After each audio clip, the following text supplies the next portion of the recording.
അപ്പൊ തുടങ്ങാല്ലേ? വീണ്ടും നിങ്ങളോ? പിണറായി വിജയൻ എന്ന് പറയുന്ന ഒരു വൃത്തികെട്ട ഭരണാധികാരി. ഈ പറയുന്ന മഹാന് തലക്ക് വെളിവില്ലാത്തത് കൊണ്ട് ആരെയും എന്തും പറയാമല്ലോ. എത്ര കേസാണ് എന്റെ അവര് എടുത്തത്? 3-4 കേസ് എന്തായാലും എടുത്തു. 4 കോപ്പ്. സെൻട്രൽ ജയില് എനിക്ക് ചിൽഡ്രൻസ് പാർക്ക് പോലെയാ.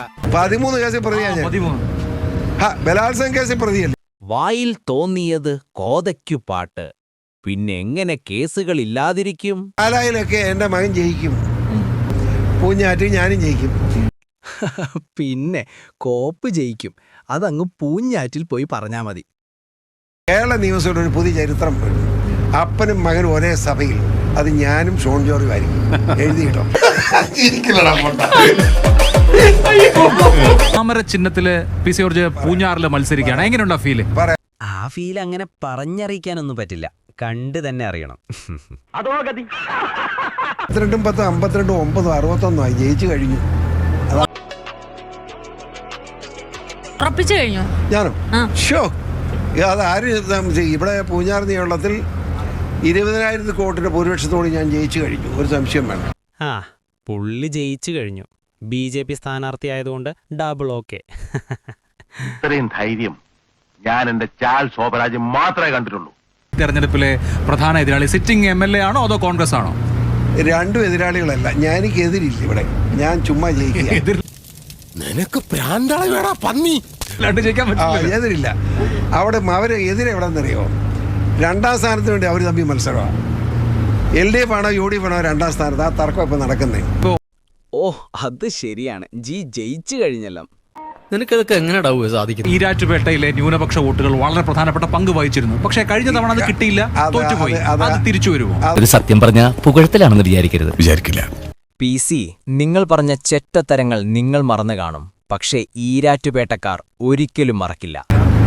പക്ഷെ അവരെന്നോട് നീതി ചെയ്തില്ല എന്ന് എനിക്ക് ദുഃഖമില്ല. എന്താന്ന് ചോദിച്ചാൽ, ഇത്ര പച്ചക്ക് വർഗീയത വിളിച്ചു പറഞ്ഞിട്ട് അവർ നീതി കാണിച്ചില്ലെന്നോ?